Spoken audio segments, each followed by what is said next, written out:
Barron Trump disguises himself as homeless to test police. You won't believe what happens next. The night was cold, and a harsh wind swept through the dark streets of downtown Manhattan. Barron Trump stood at the corner of a dimly lit alley, his clothes tattered and dirty, a hood covering his face. His usual polished look was gone, replaced by the rough appearance of a homeless man, part of a plan he had devised to see how the city's police truly treated those society often ignored. He had heard stories, some heartwarming, others deeply troubling, about how homeless people were treated by law enforcement. Tonight, he was determined to find out for himself. Barron pulled the hood tighter over his head, blending into the shadows as he walked down the street. He clutched a worn blanket around his shoulders, doing his best to look inconspicuous. People passed by without a second glance, their eyes fixed ahead, too absorbed in their own lives to notice him. A group of officers stood on the other side of the street, their blue uniforms crisp against the dark backdrop. Barron watched them for a moment, trying to gauge their demeanor. Were they the kind who would offer help, or would they treat him like a nuisance? Taking a deep breath, he crossed the street, stumbling slightly as he approached. His heart pounded in his chest, but he kept his expression neutral. "Excuse me, sir," one of the officers called out, his voice firm but not unfriendly. "Are you okay?" Barron nodded, keeping his voice low and tired. "Yeah, just trying to find somewhere warm to sleep." The officer exchanged a glance with his partner, then looked back at Barron. "It's not safe out here at this time of night. There's a shelter a few blocks away. We can call someone to take you there if you want." Barron blinked, surprised by the offer. He had expected to be dismissed, or worse. "Really?" he asked, his voice almost breaking character for a moment. "Yeah," the officer said. "It's freezing out here. You shouldn't be alone." The partner stepped forward, handing Barron a small water bottle and an energy bar from his pocket. "Here, take this. It's not much, but it'll help." A wave of unexpected warmth washed over Barron. These officers weren't treating him like a problem, they were genuinely concerned. "Thanks," he said softly, tucking the items into his pocket. The officers radioed for assistance, and within minutes, a van from a local outreach program arrived. As Barron climbed into the vehicle, he glanced back at the officers. "Thank you," he said again, meaning it more than they could have known. But as the van pulled away, Barron's mind raced. He had seen one side of the police, but what about the others he'd heard about, the ones who abused their power? This night wasn't over. He still needed to dig deeper. The next night, Barron returned to a different part of the city, once again dressed in his disguise. This time, the streets were quieter, and the air seemed heavier. He sat on a bench in a park, pretending to sleep while keeping an eye on the approaching patrol. Two officers walked by, their footsteps loud against the pavement. Barron expected them to pass without a second glance, but instead, one of them stopped, nudging him with his boot. "Hey, get up," the officer barked, his tone harsh. "You can't sleep here." Barron sat up slowly, keeping his voice calm. "Sorry, I didn't know." "You didn't know?" the officer mocked. "This is a public park, not a hotel. Get moving before we arrest you for loitering." His partner crossed his arms, watching with a smirk. "Yeah, maybe a night in a cell will teach you a lesson." Barron's pulse quickened. This was the kind of behavior he had feared. He wanted to speak up, to reveal who he was and demand better treatment, but he knew it would ruin the experiment. Instead, he stood slowly, playing the part. "I'll leave." "Good," the officer said. "And don't come back." Barron walked away, his fists clenched at his sides. He had seen enough. It was clear that not all officers were like the kind ones he had met the night before. Some abused their power, treating the vulnerable with cruelty and disdain. But what would happen if they realized who they had just threatened? The next morning, Barron sat in a cafe, reviewing his notes from the previous nights. His heart was still heavy from the encounter in the park, but it only strengthened his resolve. People needed to know the truth, both the good and the bad. His phone buzzed, and he glanced down to see a message from his mother. "How did it go?" He hesitated for a moment, then typed back, "I learned a lot. Some good, some bad. But it was worth it." Melania's response came almost instantly, "Proud of you. Tell me everything later." Barron smiled faintly, his mind already spinning with ideas on how to use what he had learned to make a difference. He had gone into this experiment expecting answers, but he had found something more, a deeper understanding of the complexities of life on the streets, and a renewed determination to fight for fairness and justice. As he sipped his coffee, he made a silent promise to himself. He wouldn't let this experience go to waste. He would shine a light on the truth, no matter how uncomfortable it might be. Barron leaned back in his chair, his mind buzzing with everything he had experienced over the last 2 nights. His heart was heavy, but his determination burned brighter than ever. He had seen the best and worst of the police force in just 48 hours, and now he knew he couldn't let this opportunity pass without doing something about it. His coffee sat untouched on the table as he opened his laptop. His fingers hovered over the keyboard for a moment before he began typing out a detailed account of what had happened. He wasn't writing it for the press or social media, not yet. First, he wanted to take it to his family and closest advisors, the people who could help him figure out the best way to make real change. The words poured out of him, each one bringing clarity to what he had witnessed. He described the kindness of the first officers who offered him water and a safe place to go. Then, with equal detail, he recounted the cruel treatment he had received the following night. The mocking words, the threats, the dismissive attitudes. By the time he finished, his account painted a complete picture of how different the experiences of homeless individuals could be, depending solely on the person standing in front of them. Barron read over his words, satisfied with the truth they held. He saved the document, then leaned back with a sigh. He knew this was just the first step. The real work was just beginning. Later that day, Barron met with his mother in the family's private sitting room. Melania listened intently as he explained everything he had seen and experienced, her expression shifting from calm to concerned as he described the second encounter. "I knew you were determined to learn the truth," Melania said, her voice calm but firm. "But I didn't expect you to go this far. Barron, what you did was brave, but it was also dangerous." "I know," Barron admitted, "but it was the only way I could really understand what's happening out there. I didn't want to rely on stories or reports. I needed to see it for myself." Melania nodded thoughtfully. "And now that you've seen it, what do you want to do next?" Barron's eyes lit up with resolve. "I want to expose it, not just the bad but the good too. People need to know that there are officers out there who truly care and make a difference, but also that there are those who abuse their power. If we ignore it, nothing will change." Melania placed a hand on his shoulder. "I'll support you, but you need to be strategic. This isn't just a social experiment anymore. It's an opportunity to create real change." The next step was clear. Barron needed to speak with law enforcement leaders and community organizers.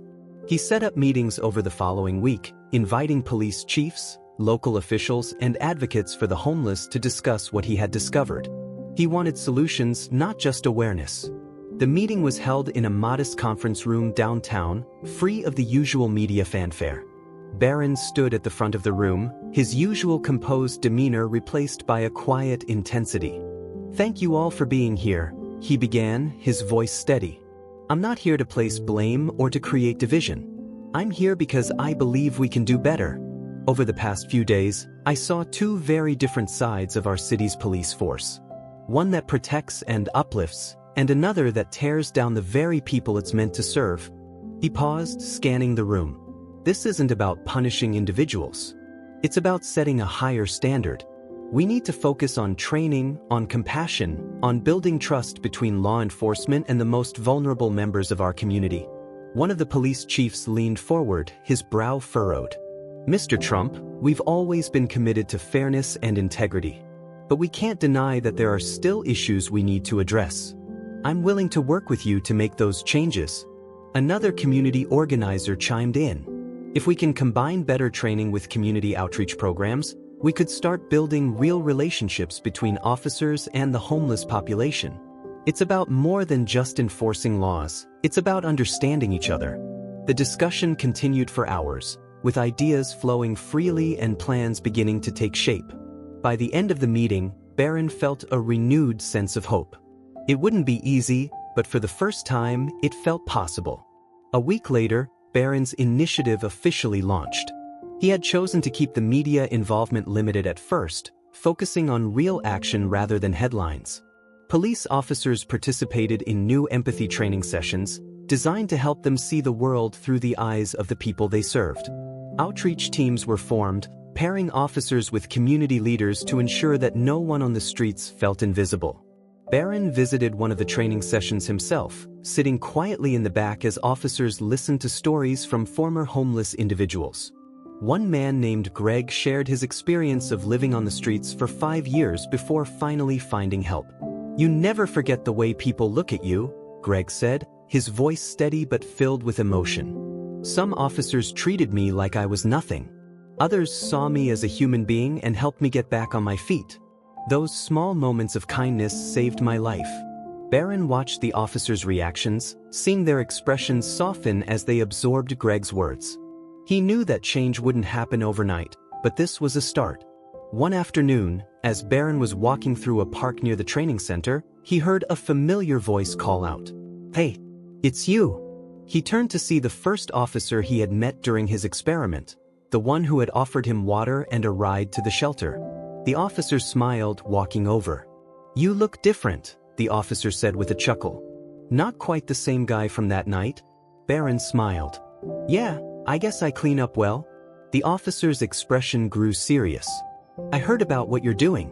I just want to say, thank you. We've needed this for a long time." Barron extended his hand. "Thank you for being one of the good ones." The officer shook his hand firmly. "We've still got a long way to go, but we'll get there." As the officer walked away, Barron felt a deep sense of satisfaction. He had started this journey to learn the truth, but it had become so much more. It was a chance to make a difference, to inspire change, and to remind the world that even the smallest acts of kindness could ripple outward in ways no one could predict. He took a deep breath, the cool air filling his lungs, and smiled to himself. This was just the beginning. Barron left the park with a renewed sense of purpose, his steps lighter but his mind focused. This experiment had shown him that change was possible, but it also highlighted how fragile trust could be between law enforcement and the community. He knew this project couldn't just end with a few meetings and training sessions. It needed to evolve into something much bigger, something lasting. That evening, back at the family home, he sat in the study, mapping out his next move.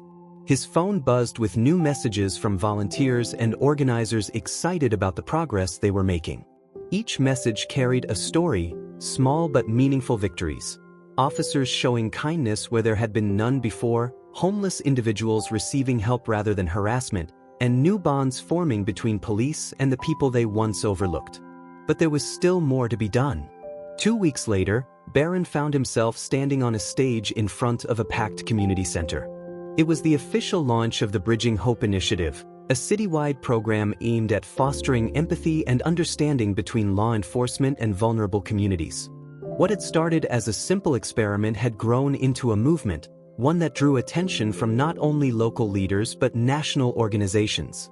Reporters crowded the back of the room, their cameras flashing as Barron stepped up to the microphone. He felt the weight of their expectations, but he was ready.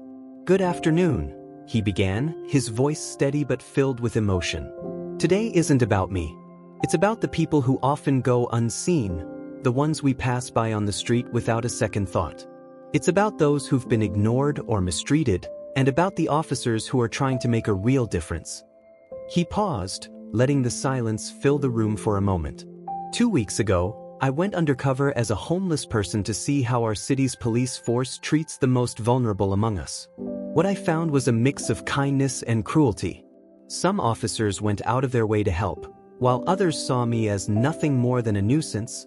Barron's eyes scanned the crowd, locking on familiar faces, community leaders, police officers, and volunteers who had become part of the initiative. This program isn't about pointing fingers.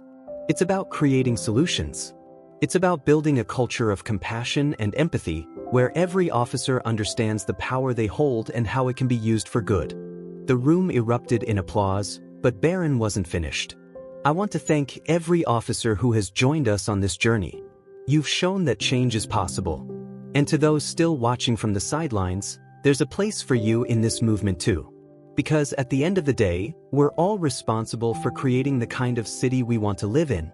The applause grew louder, and Barron stepped back from the microphone, his heart pounding with a mix of relief and excitement. This was only the beginning, but it was a powerful step in the right direction. After the event, people swarmed him with handshakes, congratulations, and offers of support. One by one, city officials and philanthropists approached him, promising resources and funding to expand the program. A middle-aged woman with kind eyes stepped forward, clutching a photograph in her hands. "Mr. Trump," she said, her voice trembling slightly, "I just want to thank you. My son lived on the streets for 2 years. He always told me that the hardest part wasn't the cold or hunger, it was feeling invisible. What you're doing means more than you'll ever know." Barron took the photo, a lump forming in his throat as he looked at the smiling young man. "Thank you for sharing that with me," he said softly. "Your son's story is exactly why we're doing this."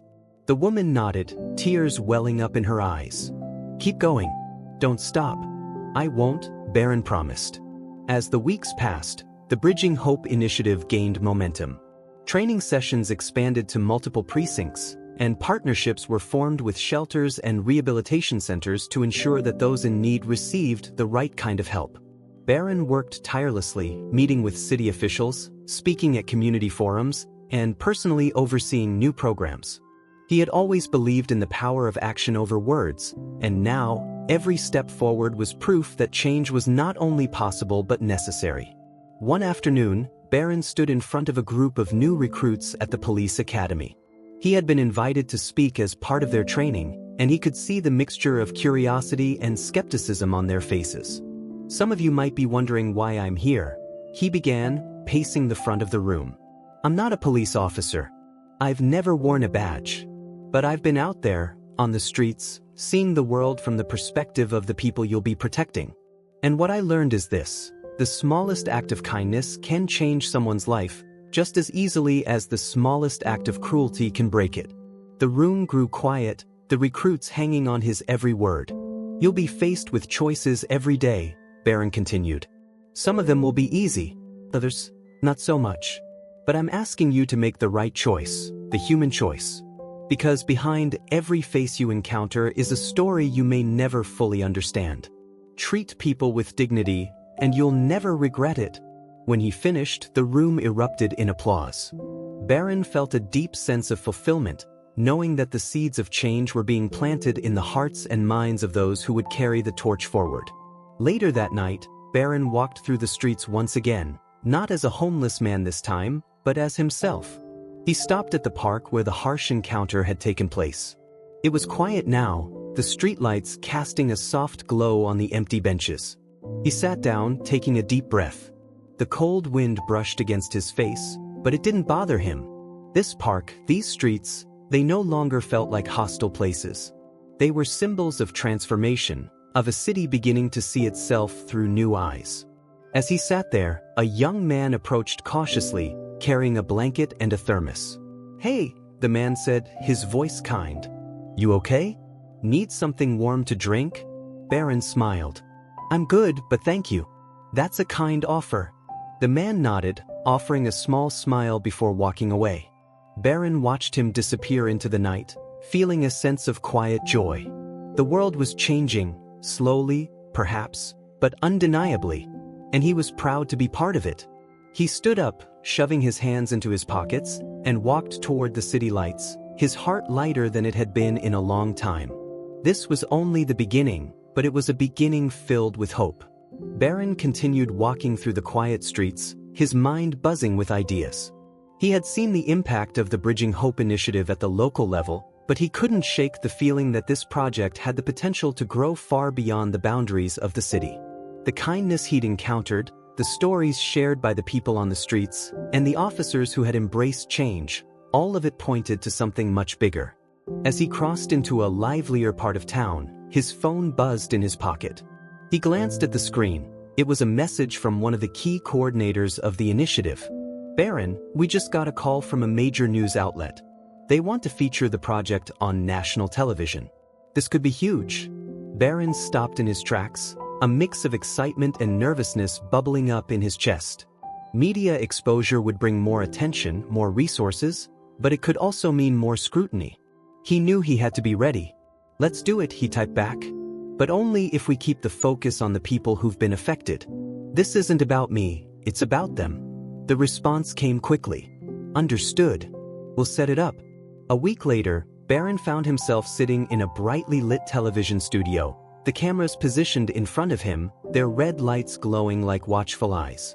The host, a polished woman with a warm smile, introduced him to the millions of viewers watching from home. "Today, we're speaking with Barron Trump, the driving force behind the Bridging Hope Initiative, a program that's changing the way we think about policing and community outreach. Barron, thank you for joining us." Barron nodded, his expression calm and collected. "Thank you for having me." The host leaned forward slightly, her tone curious but respectful. "I think everyone wants to know, what inspired you to go undercover as a homeless person?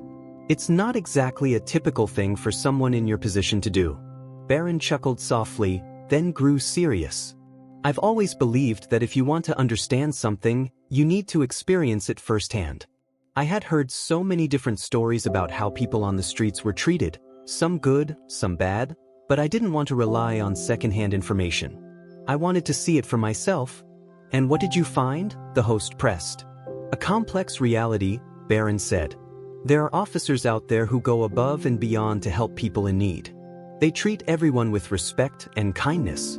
But there are also those who abuse their power, who see the homeless as a problem rather than people with stories and struggles. I knew we couldn't ignore that. We had to address it head-on." The host nodded thoughtfully. "And that's how the Bridging Hope Initiative was born?" "Exactly," Barron confirmed. "The goal is to create a bridge between law enforcement and the community. We're focusing on empathy training, building trust, and ensuring that no one feels invisible." The interview continued, touching on the successes of the program and the powerful stories that had emerged from it. Barron remained humble, always redirecting the focus back to the people whose lives had been touched by the initiative. By the end of the segment, the host was visibly moved. "It's clear that you've created something truly special, Barron. Thank you for your work. We'll be watching closely as this initiative continues to grow." The cameras cut, and Barron shook the host's hand, thanking her for the opportunity. As he left the studio, his phone buzzed with dozens of new messages, friends, family, and supporters congratulating him on the powerful interview. But it wasn't the praise that mattered to him. What mattered were the new opportunities that this exposure could create, the doors that would open for the people who needed it most. In the following weeks, the Bridging Hope Initiative gained national attention. Donations poured in from across the country, and cities in other states began reaching out, eager to adopt similar programs. Barron found himself on endless calls and Zoom meetings, coordinating with mayors, police chiefs, and community leaders who wanted to replicate the success. He barely had time to sleep, but he didn't mind. This was the work that fueled him, that gave him purpose. One evening, as he sat in his office poring over the latest reports, his mother walked in, carrying a cup of tea. "You've been working non-stop," Melania said, setting the cup on his desk. "You should take a break." Barron looked up, smiling gratefully. "I know. It's just things are moving so fast. I don't want to lose the momentum." Melania sat down across from him, her eyes filled with pride. "You've already accomplished more than most people could in a lifetime. But remember, you can't do everything alone. Let others carry some of the weight." Barron nodded, knowing she was right. "You're right. I'll start delegating more." Melania reached across the desk, squeezing his hand. "I'm so proud of you. Not because of the media attention or the success, but because you followed your heart and stayed true to your values." "Thanks, Mom," Barron said, his voice soft. "That means a lot." The months that followed brought new challenges, but Barron faced each one with unwavering resolve. The initiative expanded to cities across the country, touching thousands of lives.